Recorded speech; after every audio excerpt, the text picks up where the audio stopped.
Allah hər bir həyat qismət eləsin. Sağ olun. Xanım, Xatirə xanım. Xatirə xanım.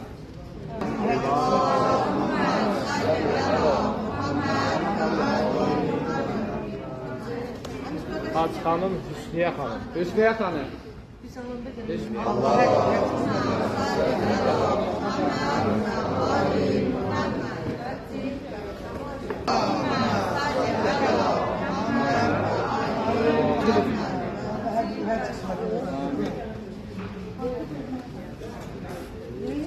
Ya Allah. Əmbatına salavat zikr edəyək.